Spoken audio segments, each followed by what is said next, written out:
Hello, मैं देविता शर्मा और आज के लेक्चर में हम मैट्रिक्स के अंदर आइगन वेक्टर को कंटिन्यू करेंगे। इन द प्रीवियस लेक्चर हमने समझा था अगर कोई मैट्रिक्स है आपके पास तो उसके पास मतलब अगर आपकी जो मैट्रिक्स है that is of n cross n order, तो उसके पास n आइगन वैल्यूज होंगी। अब वो eigen values may be distinct और मे बी रिपीटेड, ठीक है। अगर उसके पास आइगन वैल्यूज सभी की सभी मतलब n पूरी की पूरी कैसी है, डिस्टिंक्ट है, तो उसके पास पूरे n एल वेक्टर्स मिलेंगे, आइगन वेक्टर्स पूरे के पूरे एल मिलेंगे। बट इफ जो आइगन वैल्यूज हैं उनमें से कुछ रिपीटेड आइगन वैल्यूज होती हैं, तो हमको वहाँ पे जो उनके करस्पॉन्डिंग आइगन वेक्टर्स होंगे वो मे और मे नॉट बी एल मतलब वो एल भी हो सकते हैं और वो एल भी हो सकते हैं। अगर आपका क्वेश्चन सिर्फ इतना आता है कि आपको एक मैट्रिक्स दी है और आपको उसका आइगन वैल्यू फाइंड करना है और करस्पॉन्डिंग आइगन वेक्टर फाइंड करना है, तो आपके लिए ये एल आ रहा है या एल डी आ रहा है, इससे आपको कोई फर्क नहीं पड़ेगा, क्योंकि दोनों का निकालने का जो प्रोसीजर है इज ऑलमोस्ट मतलब 99% सेम होता है, ठीक है। लास्ट में सिर्फ हम थोड़ा सा चेंज करते हैं डिपेंडिंग, बट अदरवाइज ये पूरा सेम होता है। तो अगर सिर्फ आपका क्वेश्चन आइगन वेक्टर और आइगन वैल्यू निकालना है तो आपको एल आई से कोई फर्क नहीं पड़ेगा, एल डी से कुछ फर्क नहीं पड़ेगा। बट जब हम इसमें आगे फर्दर जाएंगे मैट्रिक्स में, जब हम डायगोनलाइजेबिलिटी पढ़ेंगे, तो वहाँ पे एल आई आइगन वैक्टर और एल डी आइगन वैक्टर्स का मीनिंग होता है और उसके कारण से वहाँ बहुत सारे रिजल्ट चेंज हो जाते हैं। इसलिए मैंने आपको यहाँ पे एल आई आइगन वैक्टर और एल डी आइगन वैक्टर के बारे में बताया है, ठीक है। तो अगर सिर्फ इतना क्वेश्चन है आपका तो आप डायरेक्ट स्टार्ट कर सकते हैं, और जब हम डायगोनलाइजेबिलिटी पढ़ेंगे तो वहाँ एल आई एल डी को और अच्छे से समझने की कोशिश करेंगे, ठीक है ना। फिलहाल अभी हमारे पास क्या दिया हुआ है, ये ए मैट्रिक्स दिया हुआ है, इसका आइगन वैल्यू फाइंड करना है, आइगन वेक्टर फाइंड करना है। तो जब भी आइगन वैल्यू फाइंड करना है आपको, तो आपको कैरेक्टरिस्टिक इक्वेशन निकालनी होगी एंड देन उसकी रूट्स निकालनी होगी। तो कैरेक्टरिस्टिक इक्वेशन के लिए a minus lambda is equal to 0 आपको पुट करना होगा, एंड देन जब आप इस तरीके से पुट करेंगे तो 1 minus lambda 3 minus 3 minus 5 minus lambda minus 3 1 minus lambda. तो ये आपकी a minus lambda I matrix बनी जिसका डिटरमिनेंट इक्वल टू 0 है, ऐसा आप लेके चल रहे हैं, ठीक है। फिर आप इसको क्या करेंगे, इसका डिटरमिनेंट फाइंड आउट करेंगे, सॉल्व करेंगे। तो आपको यहाँ पे कुछ इस तरीके से मिलेगा 1 माइनस लैम्डा, फिर ब्रैकेट में आपको मिलेगा माइनस 5 प्लस लैम्डा, मतलब हमने ये -5 माइनस लैम्डा इसमें से माइनस कॉमन निकाल लिया है। देन इसके बाद इंटू में 1 माइनस लैम्डा प्लस में 9, ठीक है। तो ये आपको मिल जाएगा। फिर देन आप -3 के लिए करेंगे सेकेंड वाले टर्म से, तो आपको -3 इंटू में 1 माइनस लैम्डा प्लस में आपको यहाँ पे क्या मिलेगा, 9 मिलेगा। देन लास्ट +3 के लिए जब आप करेंगे तो आपको -9 प्लस 3 5 प्लस लैम्डा ये मिलेगा, और इस पूरे को आप क्या कर देंगे, इक्वल टू 0 पुट कर देंगे, ठीक है। क्योंकि हम ऐसा लेके चल रहे हैं कि जो इसका डिटर्मिनेंट है दैट इज इक्वल टू में 0, तो आप यहाँ पे 0 से इसको इक्वल टू पुट कर देंगे। एंड देन इसके आगे जब आप फर्दर मूव करेंगे तो आपको किस तरीके से मूव करना है कि इसको आप सिंप्लीफाई करेंगे। सिंप्लीफाई करने के बाद आपको कुछ स्टेप्स बाद ये दिखेगा minus lambda cube minus 3 lambda square plus 4 is equal to 0। अब ये 3 डिग्री की आपको क्या मिल गई है, एक पॉलिनोमियल या आप कह लीजिए इक्वेशन मिल गई है।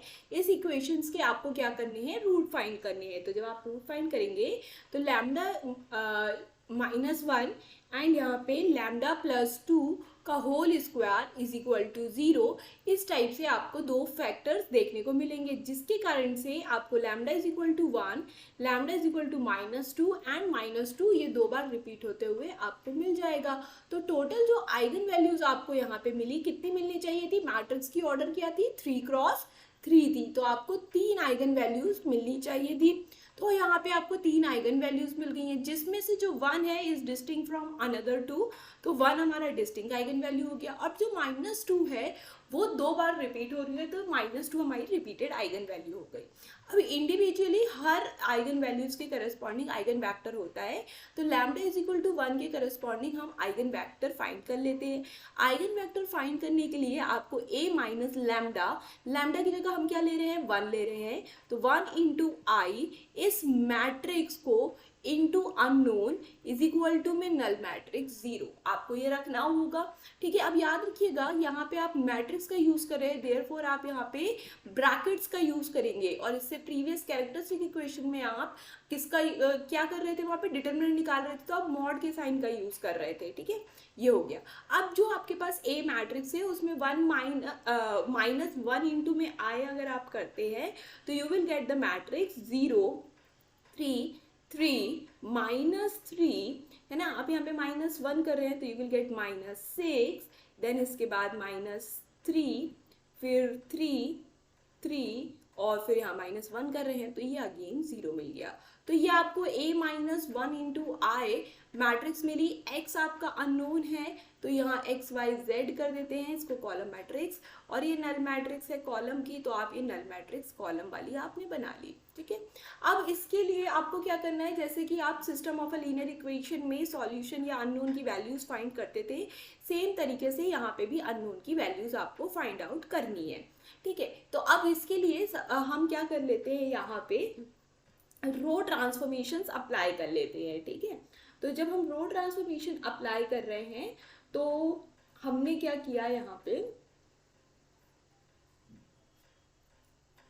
हमने R3 में चेंज लेके आए, हम R3 में चेंज लेके आए और R3 में हमने क्या किया, R3 प्लस में R2 कर दिया, तो हमको यहाँ पे मिला 0 3 3 -3 -6 -3, और जब ऐड किया तो हमको 0 मिला, यहाँ ऐड करेंगे -3 मिलेगा, ऐड करेंगे -3 मिलेगा, तो हमको ये मैट्रिक्स मिली।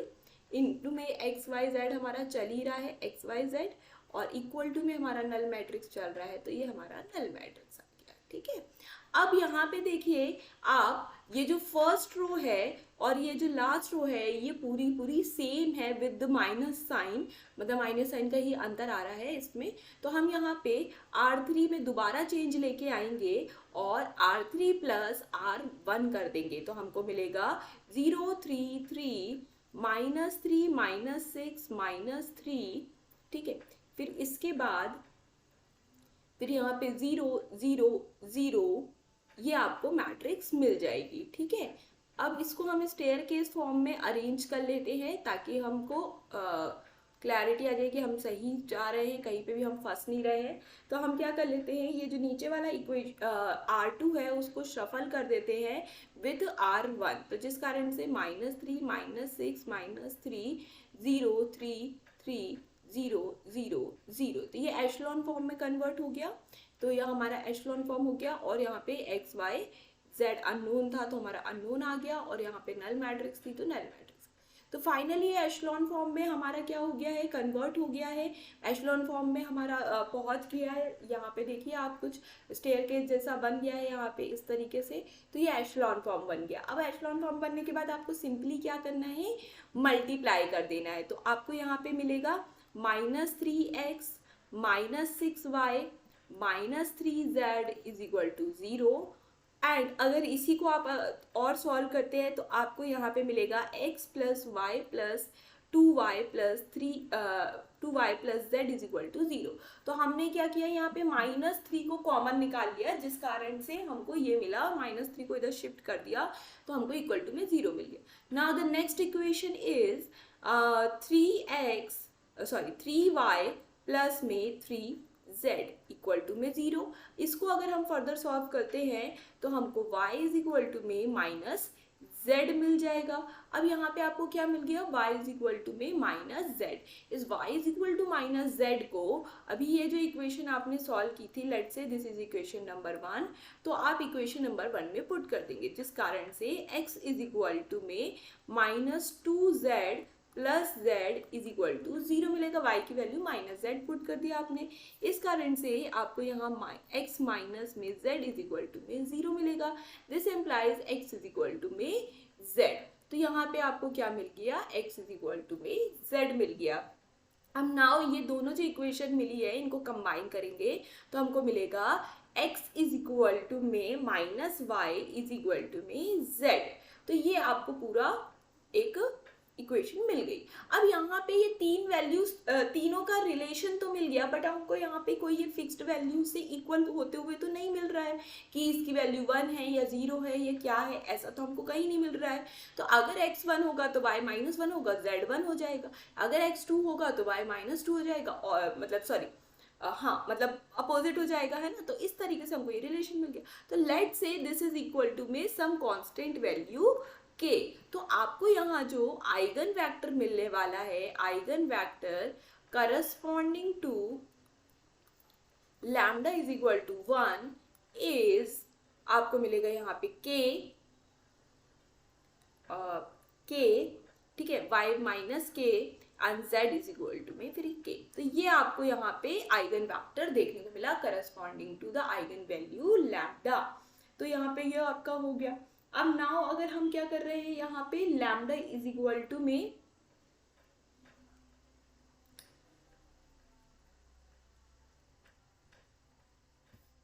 कर रहे हैं ना,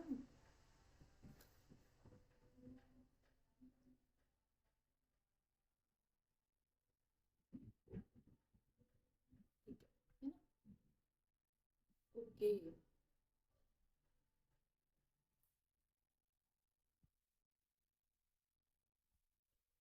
ठीक है, सही चल रहा है ना। फिर इसके बाद अब हम आगे फर्दर मूव करेंगे। तो हमको यहाँ पे क्या मिलना चाहिए, नेक्स्ट हम निकाल रहे हैं लैम्डा इज इक्वल टू में यहाँ पे -2 के लिए। तो लैम्डा इज इक्वल टू -2 के लिए अगर अगर हम जाते हैं तो हमको किस तरीके से मिलेगा यहाँ पे a minus minus of 2 into में i। आपको ये मैट्रिक्स लिखनी होगी, इंटू में x करना होगा, इक्वल टू में 0 करना होगा। तो जब a माइनस में माइनस ऑफ 2 करेंगे तो आपको यहाँ पे 3 3 3 -3 -3 -3 3 3 3 आपको ये मैट्रिक्स मिल जाएगी। इंटू में x मतलब unknown matrix x y z आपको मिल जाएगा। दिस इज इक्वल टू में 0 0 0 आपको यहाँ पे ये मिल जाएगा। अब अगेन आप यहाँ पे सिंपल है ये, तो आप क्या कर लीजिए, R2 में चेंज लेके आइए, R1 प्लस R2 कर लीजिए, R3 में चेंज लेके आइए, आप R3 माइनस में R1 कर लीजिए, ठीक है। तो आपको मिलेगा 3 3 3 0 0 0 0 0 0। तो ये मैट्रिक्स मिल गई आपको यहाँ पे। This matrix x y z unknown और फिर यहाँ पे नल मैट्रिक्स, ठीक है। तो ये हो गया आपका यहाँ पे। नाउ द नेक्स्ट क्या करना है, आपको इक्वेशन बनानी है। तो आपको यहाँ मिलेगा 3x 3y 3z is equal to में 0। This implies x plus y plus z is equal to में 0, ठीक है। अब यहाँ पे कोई भी आपको किसी भी की भी वैल्यू नहीं मिल रही है और कोई रिलेशन नहीं मिल रहा है, सिर्फ हमको एक ही चीज मिल रही है कि x plus Y plus z is equal to में 0 है। अब क्योंकि ये रिपीटेड आइगन वैल्यू है और तो आपको यहाँ पे आप ले लीजिए लेट किसी भी दो का वैल्यू आप कांस्टेंट ले लीजिए। लेट से y इज इक्वल टू में k1 and z is equal to में k2, ठीक है। ये भी आपने लेट किया हुआ है। अब ये दो कांस्टेंट डिफरेंट वैल्यूज हो गई। अब इसके लिए आपको x इज इक्वल टू में, this implies by using this equation आपको x इज इक्वल टू में मिलेगा माइनस ऑफ k1 और प्लस k2। तो आपको ये मिल जाएगा यहाँ पे इस तरीके से x का वैल्यू। तो देयरफॉर जो आपका आइगन वेक्टर होगा करस्पॉन्डिंग टू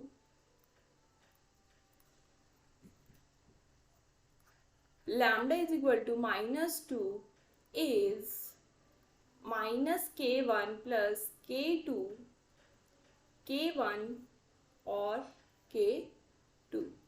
तो ये आपका मिल गया, ठीक है। इसमें आप यहाँ पे k1 की वैल्यू कुछ भी कांस्टेंट रखेंगे तो आपको यहाँ पे लाइक k1 की वैल्यू अगर आप यहाँ पे क्या रख लेते हैं 1 रख लेते हैं, k2 की 0 रखते हैं, तो आपको -1 1 0 एक आइगन वेक्टर मिलेगा। एंड यहाँ पे दूसरा आइगन वेक्टर आपको मिलेगा -1 0 1। जब आप k2 की वैल्यू 1 रख रहे हैं एंड k1 की वैल्यू 0 रख रहे हैं तो ये जो दोनों आइगन वेक्टर्स आपको मिले हैं R Li आइगन वेक्टर्स। तो Li भी मिल सकते हैं रिपीटेड के लिए और Ld भी मिल सकते हैं, तो यहाँ हमको Li मिल रहे हैं। आप Li का कंसेप्ट लगा के चेक कर सकते हैं। Now the next matrix is आपके पास 2 4 3 -4 -6 -3 3 3 1। इसमें भी सेम आपका क्वेश्चन है कि आपको इसकी आइगन वैल्यू फाइंड करनी है। Find eigen value and corresponding eigen vector. ठीक है, तो यहाँ पे भी आपको eigen values and eigen vector find करना है। अब let's say this matrix is a, तो process is almost same, almost क्या पूरा ही सेम रहेगा यहाँ पे प्रोसेस, सिर्फ Li Ld का लास्ट में फर्क पड़ने वाला है। तो यहाँ पे जो a माइनस लैम्डा आई का डिटर्मिनेंट इक्वल टू आपको सबसे पहले 0 रखना पड़ेगा। ठीक है, तो जब आप इस तरीके से इसको सॉल्व करेंगे ये मैट्रिक्स बना के, which is 2 minus lambda 4 3 -4 -6 minus lambda -3 3 3 1 minus lambda, तो ये मैट्रिक्स आपकी बन के आएगी a minus lambda I matrix. इसका डिटरमिनेंट इक्वल टू 0 आपको पुट करना है। ठीक है, तो अब यहाँ पे दिस एम्प्लाइज, इसको आप सॉल्व कर लीजिएगा। मैं यहाँ पे डिटरमिनेंट पूरा एलॉबरेट करके सॉल्व नहीं करवा रही हूँ, वो आप सॉल्व करिएगा। सॉल्व करने के बाद आप देखेंगे माइनस लैम्डा -1 इंटू में lambda +2 whole square is equal to 0। आपको कुछ इस टाइप से कैरेक्टरिस्टिक इक्वेशन देखने को मिलेगी। अब आपको इस टाइप से अगर कैरेक्टरिस्टिक इक्वेशन देखने को मिल रही है, दिस एम्प्लाइज लैम्डा की वैल्यू 1 है या फिर लैम्डा की वैल्यू -2 है। अगेन यहाँ पे देखिए, ये तो इत्तेफाक की बात है कि यहाँ पे सेम आइगन वैल्यूज मिल गई हैं जो प्रीवियस वाली मैट्रिक्स की थी, बट ऐसा हमेशा नहीं होता। बट यहाँ पे मेन बात जो हमको देखनी है दैट इज कि यहाँ पे जो 1 है वो डिस्टिंक्ट है from the remaining eigen values, but जो -2 है वो आपको रिपीटेड आइगन वैल्यू का केस दे रहा है। -2 यहाँ पे क्या हो रहा है, रिपीट होता हुआ दिख रहा है। तो वही सेम प्रोसेस अब आप क्या करेंगे, यहाँ पे लैम्डा इज इक्वल टू में 1 के करस्पॉन्डिंग आइगन वेक्टर फाइंड करेंगे। तो उसके लिए आपको a-1 इंटू में आई मैट्रिक्स लिखनी पड़ेगी, इंटू में x इज इक्वल टू में नल मैट्रिक्स 0 लिखना पड़ेगा आपको। तो जब a-1 आए, जब आप मैट्रिक्स क्रिएट करेंगे, यू विल गेट 1 4 3 -4, आप यहाँ पे -1 कर रहे हैं, therefore -7 -6 -1 is equal to -7 -3, then यहाँ पे 3 माइनस करेंगे तो यहाँ पे हमको 0 मिल जाएगा। तो ये मैट्रिक्स बन के आई हमारी, फिर ये x y z है हमारे पास, and this is equal to में 0 0 0। वही सेम एशेलॉन फॉर्म में हम इसको कन्वर्ट करने वाले हैं।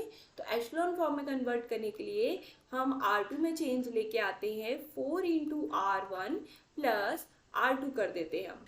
ऐसे ही हम यहाँ पे R3 में चेंज लेके आते हैं, हम 3 इंटू R1 माइनस में R2 माइनस में 3 इंटू R1 कर लेते हैं। कैलकुलेट करने में ईजी हो जाता है, बाकी आप ये भी कर सकते हैं। तो R3 माइनस में 3 इंटू R1 हम कर लेते हैं। तो सबसे पहले 1 4 3 एज इट इज लिखेंगे, फिर इसके बाद हम R2 में चेंज लेके आ रहे हैं, 4 इंटू R1 प्लस में R2 कर रहे हैं तो 0 हो जाएगा। 4 इंटू R1 करेंगे तो 16 माइनस में 7 करेंगे, वी विल गेट 9। देन यहाँ पे 4 मतलब 12 माइनस में अगर हम 3 करते हैं तो वी विल गेट अगेन 9। ठीक है, तो हमको ये मिल गया। R3 में अगर हम चेंज लेके आ रहे हैं तो R3 माइनस 3R1, तो यहाँ पे तो 0 हो जाएगा। 3R1 अगर हम कर रहे हैं तो 12, 3 माइनस करेंगे 12 में से तो वी विल गेट -9। फिर यहाँ पे R3 मतलब हम यहाँ पे 3 इंटू 3 9 हो जाएगा, और 9 को 0 माइनस 9 करेंगे तो वी विल गेट अगेन -9। ठीक है, तो ये हमको मैट्रिक्स देखने को मिल गई। अब ये जो मैट्रिक्स हमको देखने को मिली है ये ऑलमोस्ट हमारा डन हो गया है, x y z। अब यहाँ पे R3 में चेंज ले आते हैं, R2 से हम उसको क्या कर लेते हैं, प्लस कर लेते हैं, क्योंकि आइडेंटिकल हमको मिल गई है। तो यहाँ सिंपल लास्ट है हमारा ये। तो हम यहाँ पे क्या करेंगे, नेक्स्ट में R3 में चेंज लेके आएंगे, R3 प्लस में R2 कर देंगे, तो हमको 1 4 3 0 9 9 0 0 0 ये देखने को मिला। इस स्टेप के बाद हम एशलॉन फॉर्म को अचीव कर चुके होंगे, जिसमें हमने पाइवेट को 1 नहीं किया है, बट हमने पूरा जो स्टेयर केस वाला कंसेप्ट होता है एशलॉन का वहाँ तक रीच कर लिया है। तो दिस इज इनफ, इससे ज़्यादा नहीं करेंगे तो भी चलेगा हमको। तो हम यहाँ पे इक्वेशन बनाएंगे x + 4y + 3z is equal to में 0 मिल रहा है हमको। एंड सेकेंड इक्वेशन से हमको मिल रहा है 9y प्लस में 9z इज इक्वल टू में 0। तो 9y प्लस में 9z इज इक्वल टू में 0। इस इक्वेशन को फर्दर सॉल्व करेंगे तो हमको y इज इक्वल टू में -z मिल जाएगा।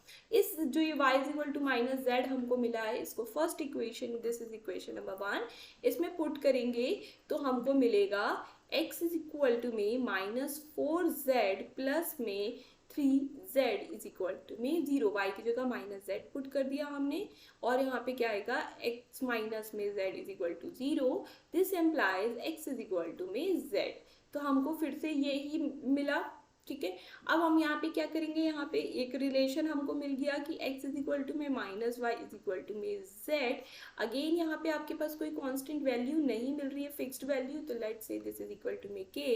देयरफॉर जो आपका आइगन वेक्टर है corresponding to lambda is equal to 1 is k minus k। तो ये आपको एक आइगन वेक्टर मिल गया। k की वैल्यू आप 1 रखेंगे तो आपको 1 - 1 1 मिल जाएगा एंड सो ऑन। फिर देन इसके बाद हम आ जाते हैं यहाँ पे करस्पॉन्डिंग टू -2। तो करस्पॉन्डिंग टू -2 जो आइगन वेक्टर मिलेगा, जो आइगन वेक्टर बनाना है उसके लिए a - -2 इंटू में i मैट्रिक्स आप बनाएंगे, इंटू में x करेंगे, इक्वल टू में 0 करेंगे। मतलब आपको a में 2 का प्लस करते जाना है डायगोनली। तो जब हम ये करेंगे तो 2 का प्लस करना है हमको, तो we will get the here 4 4 3 -4। यहाँ पे हम 2 का प्लस करेंगे तो वी विल गेट -4 -3। फिर यहाँ पे हम 3 2 का प्लस करेंगे तो वी विल गेट हेयर 3। तो हमको ये मैट्रिक्स मिली, ठीक है। इंटू में x अननोन चल रहा है तो हमने यहाँ अननोन लिख लिया, और यहाँ नल मैट्रिक्स है तो हमने ये नल मैट्रिक्स लिख ली, ठीक है।